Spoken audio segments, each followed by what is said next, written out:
В этом выпуске я продолжу рассказ про летний отпуск в целом, про автопутешествия с семьей. В прошлый раз мы с вами побывали в рекреационной зоне побережья Байкала, около поселка Безымянка, и чинили сломавшийся автомобиль. Ну а в этот раз мы порыбачим в Забайкальском национальном парке, отдохнем на курорте Аршан, наберем целебные источники Хангорула и, конечно же, посетим и Волгинский Датсан. Но обо всем по порядку. Итак, мы выехали в Забайкальский национальный парк. Так как у нас достаточно длительный будет, тоже длительная остановка на Байкале, то нужно набрать питьевой воды, будут дети. Вот, ту воду, которую можно без кипячения пить. Задача у нас осложняется тем, что нужно наполнить 50-литровую канистру. Заезд достаточно такой, во-первых, а во-вторых, высота. Бурятия относится к числу регионов, богатых разнообразными минеральными источниками. Почти в каждом районе Бурятии есть свои лечебные воды, но в большинстве своем они дикие. В республике известно 303 минеральных источника и 55 минеральных озер, расположенных в разных районах. Местные жители источники воды называют аршанами, что в переводе с бурятского языка означает «целебная вода». Аршаны почитают как священные места.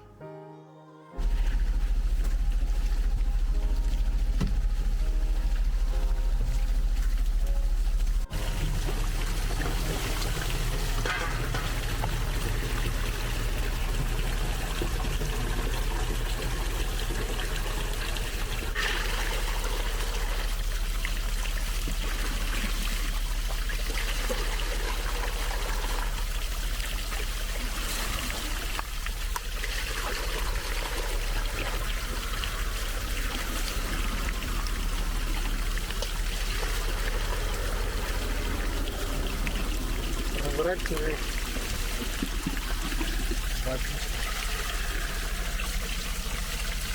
рыбечку. Все, хватит. Ой, осторожно.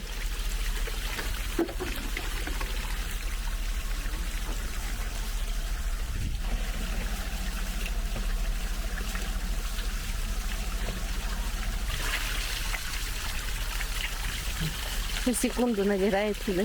Ну, 50 литров набрали. Ну что, друзья, вот так прямо у дороги из святого источника набрали питьевой воды. Я думаю, хватит на неделю.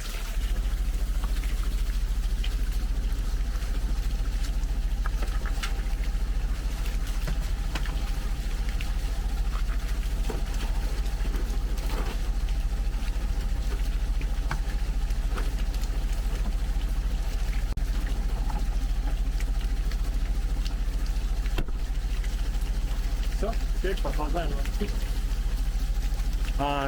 Друзья, ну что, мы выехали еще раз на Байкал, потому что установилась хорошая погода, и все-таки нашей целью изначально был Чебаркульский залив, поэтому сегодня мы туда выдвигаемся. Друзья, ну вообще вот такие остановки, они, конечно, очень интересны сами по себе, будь то это индивидуальное путешествие, либо это движение туристов в автобусе.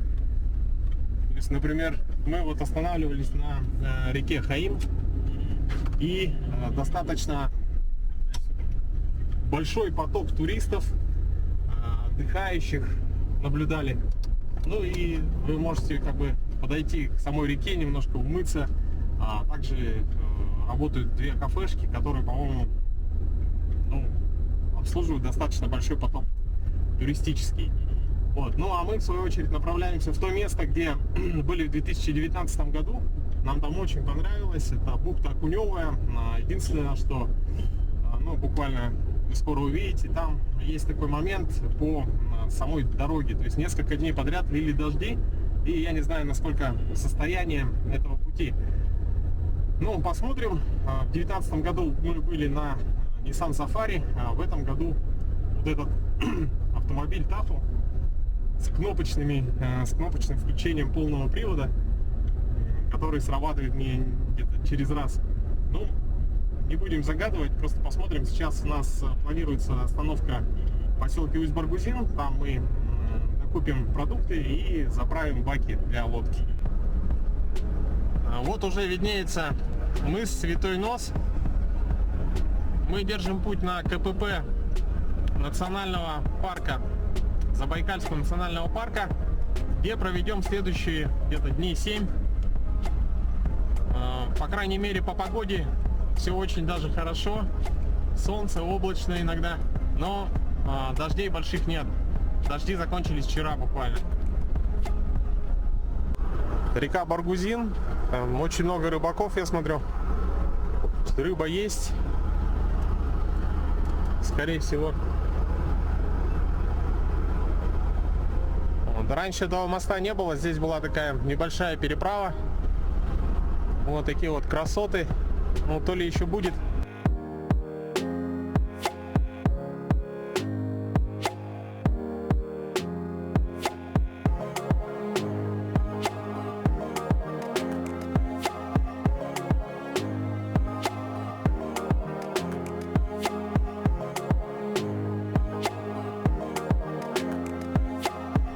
Здравствуйте.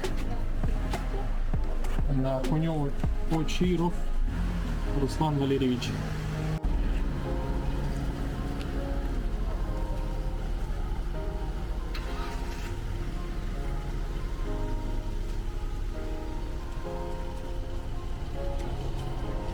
Так, ну что, мы на территории парка.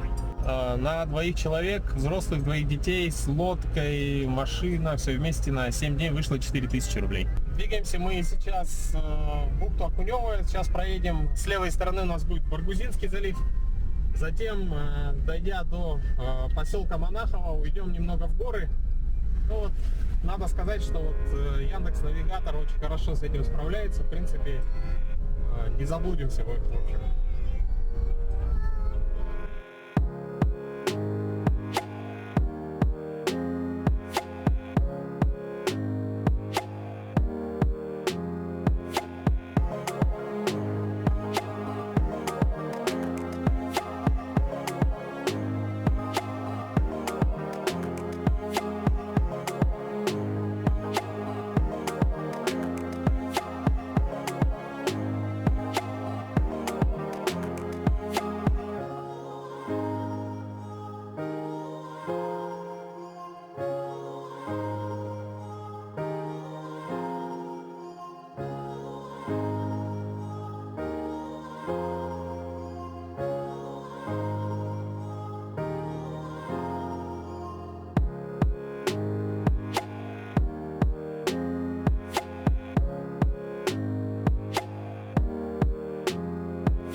Мы благополучно добрались до бухты Окунёва, поставили лагерь, а на следующий день, когда я собирал лодку, на другом конце бухты появился гость.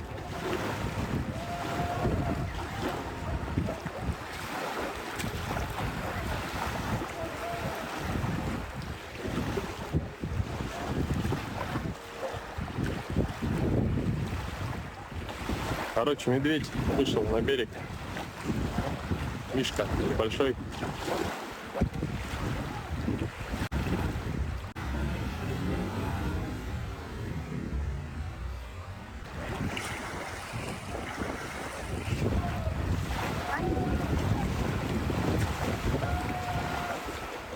Люди пугают, он отпугивает. В течение недели, пока мы были в бухте, он из любопытства приходил еще несколько раз, но всегда это ограничивалось отпугиванием, звоном кастрюль и сигналами. Так, ну что, мы собрали лодку. Сейчас поедем настраивать мотор. Подъемный транец желательно сделать так, чтобы он работал более-менее в таком хорошем режиме работы. Так, ну что, мотор настроили. Так как это подъемный транец, и, в принципе, получается винт почти как под водомет. Здесь регулируется по высоте и потом фиксируется вот этими, там получается не 4, а 8 болтов. Все, и пока настраивали, доехали вот до такой красоты, такой птичий остров. Огромное количество птиц.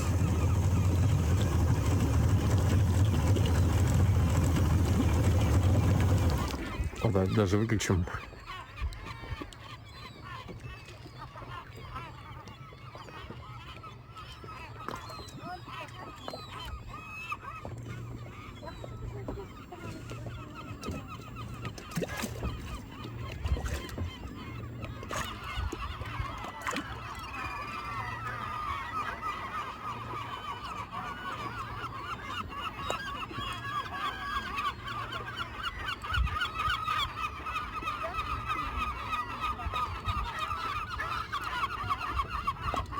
Красиво? Да. Нравится?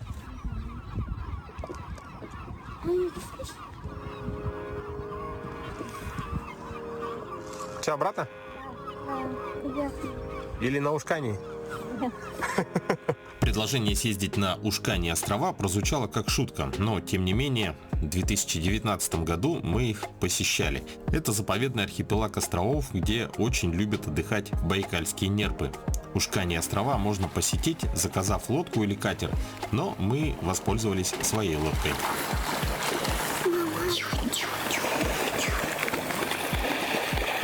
Потом расскажу.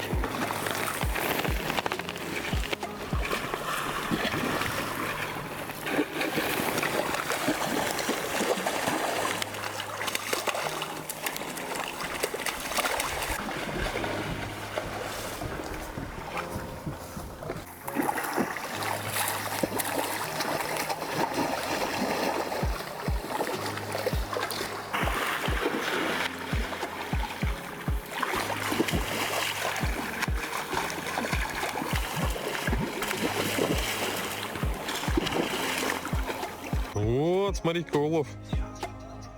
Сразу закинул и поймал, да? Только что. Вот это что? Да. Чуть вот так повиси. Вот с ней рыбалка очень кстати. Есть что ли? Тут там что-то двигается. Это уже какой по счету? 10-й. 10-й. Да, до сидит. Я Так, фрикцион. здоровый, да. Смотри. О! Давай. Представляешь, на дядя Гуру. день еще пал. Вот это нормально вообще. Ты точно хорош. Вот они здесь, вот они. Не, я того вон оттуда припер. Да? Почти из-под берега. Я его прям сильно долго тянул. Ну все, сегодня коптим рыбу. Кажется, или что? О, сразу две. Ариша молодец. Дядя Егору сразу. Ариша, улыбнись. Первая на удочку. Молодец. Вон там, я только сейчас Смотри, поняла, какой что вот, это за смотри, натяжка. ладошка. Это О, вот смотри, такая да, вот смотри. штука, вот такая вот, да? Да, Ой, это грузило. Давай, блин.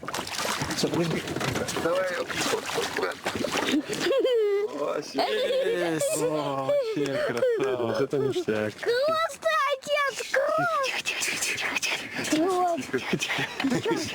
Не привлекаем внимания. Пригодилось. Подсак пригодился. О, можно я тоже возьму? Даня увидел это другой размер рыбы, да? Ну это уже нормальная такая, да? Ну, Да. Ну вот, я тоже такую хочу ловить. Видно колокольчик с рыбой? Папа, лови на колокольчик с рыбой. Папа, лови на колокольчик. вот отличная рыбалка. Наш улов. За час.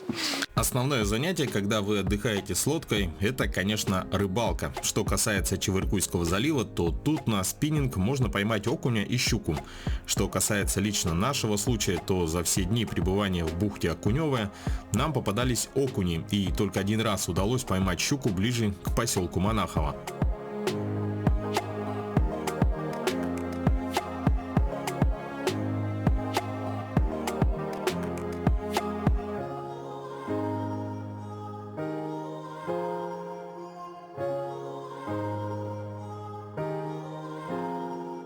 Но настоящие рыбаки тут черные бакланы, которые ежедневно добывают себе пропитание, занимаясь коллективной рыбалкой.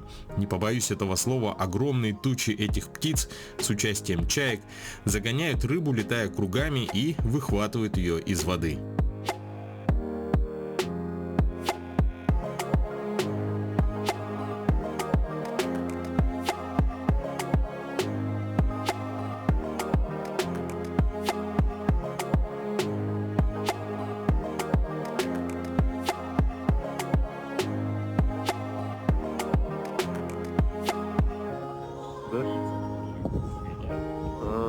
У них такая коллективная охота. Рыбалка.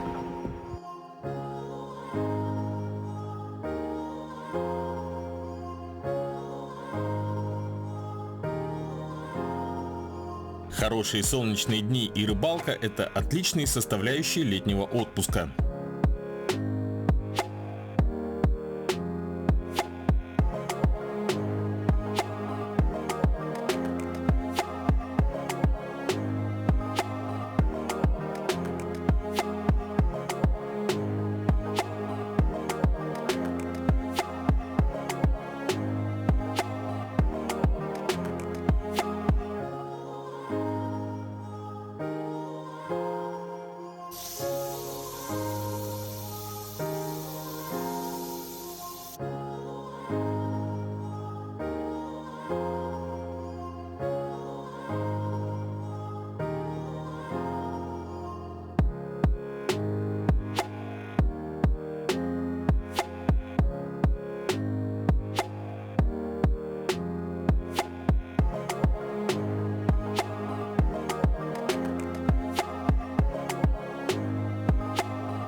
Если вы еще не пробовали копченого окуня, то настоятельно советую вам попробовать.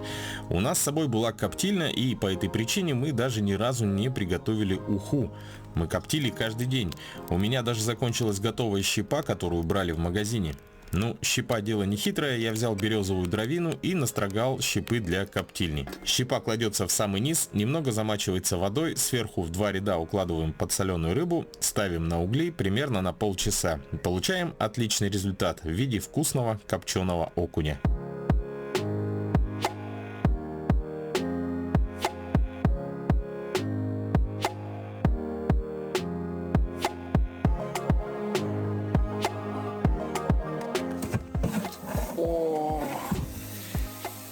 Класс.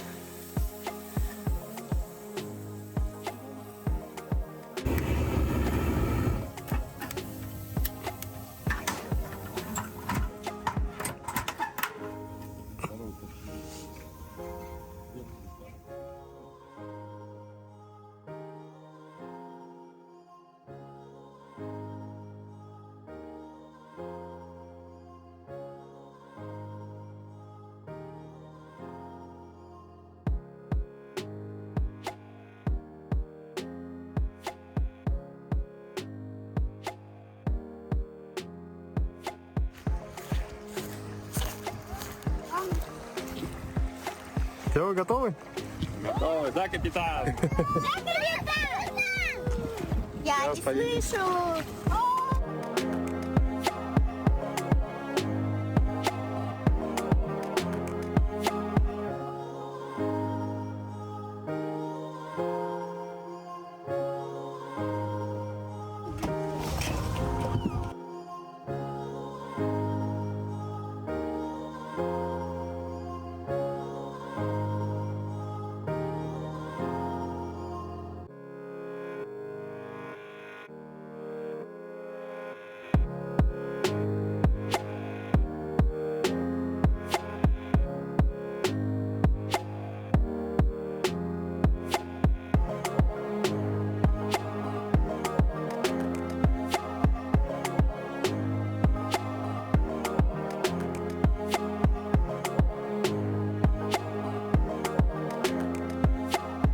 один из дней мы посетили бухту Змеиную. Одним из самых притягательных мест в Чебаркульском заливе для туристов и отдыхающих является Змеиный источник. Это один из наиболее горячих источников на Байкале. Температура воды в нем колеблется от 35 до 45 градусов. Источник используется для лечения радикулитов и болезней опорно-двигательной системы. Но находиться долго в такой ванне нельзя. Ручная лиса есть. Я аж испугался немного.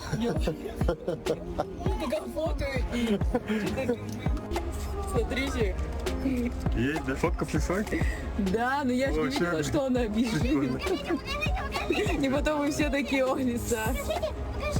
Обалдительно наглая, да? Ну, нам меры безопасности давай. Если вы почувствуете какое-то там, например, головокружение, то сразу же выходите или что-нибудь типа такого. Хорошо. Ну, что-нибудь, если вам плохо А станет. сколько минут можно находиться в такой ванне? 5-10 минут.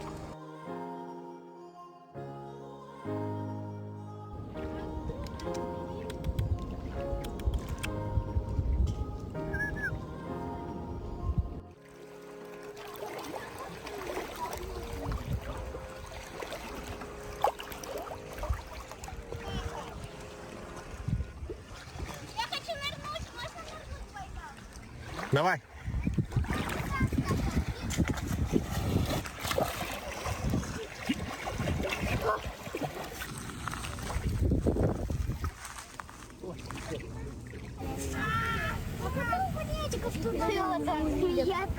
Я тебя мушу. Ариша, далеко не плыви.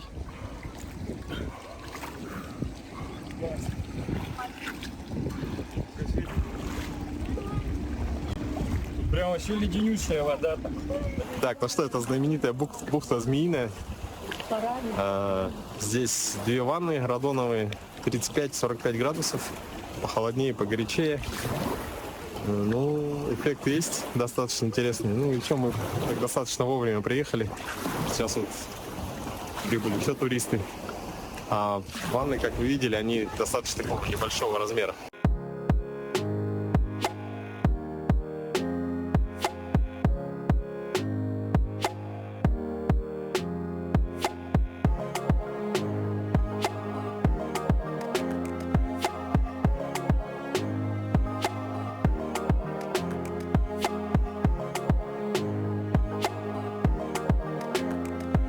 После Чебаркульского залива мы направились в Варшан. В этот раз к нам присоединилась семья Тимофеевых из Якутска. А по пути мы встретили наших земляков, которые путешествовали на микроавтобусе. Ну что, друзья, мы сейчас в Улан-Удэ. Сегодня у нас выезд в Варшан.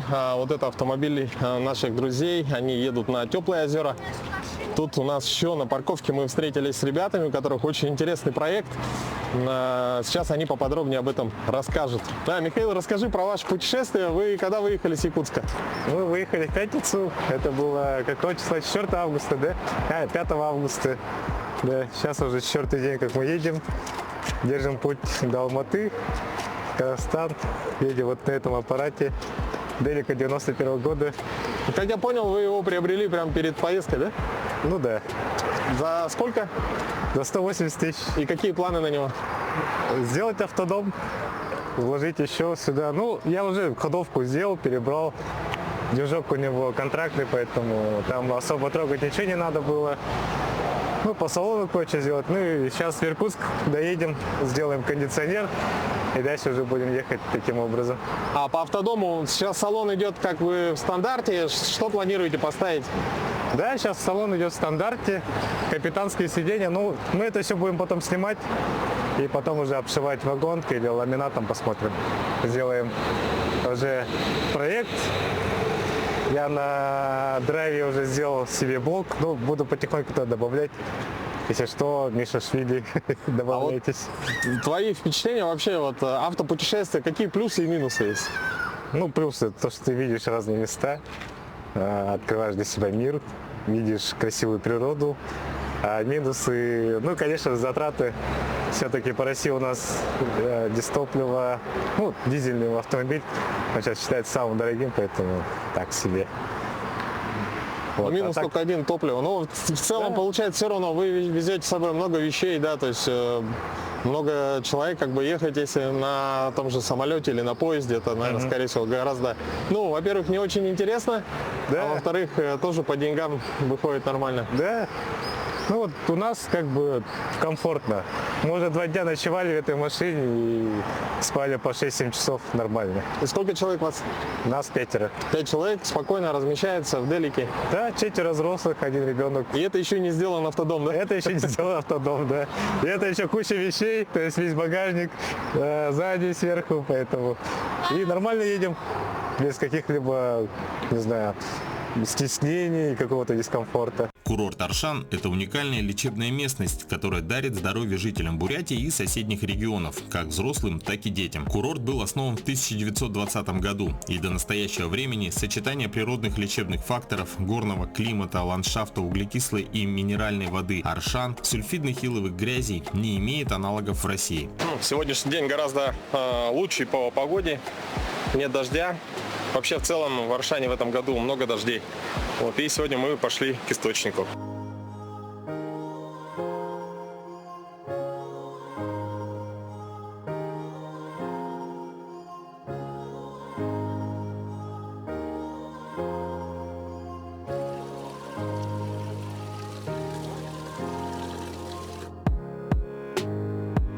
Следующая наша остановка — это поселок Жемчуг. Здесь находится горячие ванны, душ, по-моему, даже есть аквапарк. Анатолий, как вам отдых? Хорошо, отдыхается, кушаем, едим и едим. Едем и едим. Вот, что хотел сказать. Приехали, вышка, сейчас должны принять теплую ванну. Это недалеко от Аршана. Тут мне что нравится, здесь вид на горы. Я здесь уже бывал, в этих горах. Так что мне здесь вдвойне приятно. Друзья, у нас очередной день в поселке Аршан, и сегодня мы двигаемся в такое место, куда приезжают практически, наверное, со всей России. Это местность называется Хангорула, и там расположено большое количество целебных источников. Практически там, допустим, точно есть глазные болезни, да, для глаз, для почек, для печени, для сердца. В общем, и люди приезжают туда, даже некоторые в лесу прямо ставят палатки и в течение достаточно длительного времени пьют эти аршаны. Вот. Ну, а наша цель сейчас набрать с собой определенный объем, который сможем унести, ну и, конечно, тоже немного оздоровиться. Двигаться до источников нужно определенное время по проселочной дороге. Дорога достаточно хорошая, несмотря на то, что в Аршане все лето идут дожди, но есть еще такая мысль, что, скорее всего, в этой местности дождей было меньше. Вот. Всему виной высокие горы около Аршана, и там есть такой свой микроклимат. Сейчас проселочная дорога должна смениться берегом реки, достаточно таким каменистой узкой дорогой. Ну, даже здесь уже тоже достаточно узковато.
Так, ну что, мы подошли к развилке. Значит, здесь в самом конце находятся печеночный, почечный, нервный, мужской и женский источники.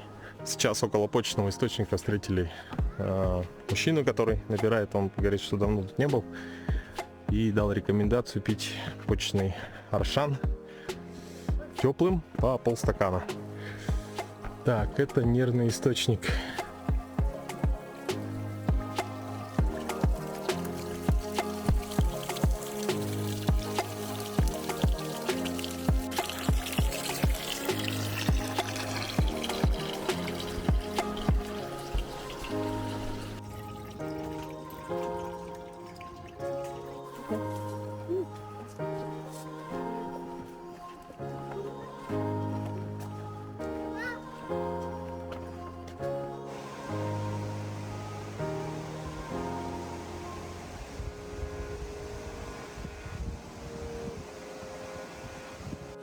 Набираем желудочный, воду. Говорят, местные хорошо лечат желудок. И тому свидетельство большое количество благодарных надписей, которые висят на деревьях. Всем привет! Мы давно планировали путешествие по Байкалу. Байкал примечателен тем, что у него есть огромное количество красивых мест, где можно посетить, изучить. Мне в Байкале что нравится, то что это идеальное место для автопутешествия с семьей, где в любом месте можно расположиться, поставить палатку, кемпинг. Не смотрите, что Байкал как бы это одно большое озеро, это большое количество интересных новых мест, да? И также мы посетили Аршан и узнали много. Каждый раз, уже третий раз сюда приезжаю, и Аршан для меня открывается что-то новое, там, новые места, новые интересные ощущения. Но в целом я доволен поездкой. Мы уже вторую неделю путешествуем, считая с выезда из Якутска со семьей.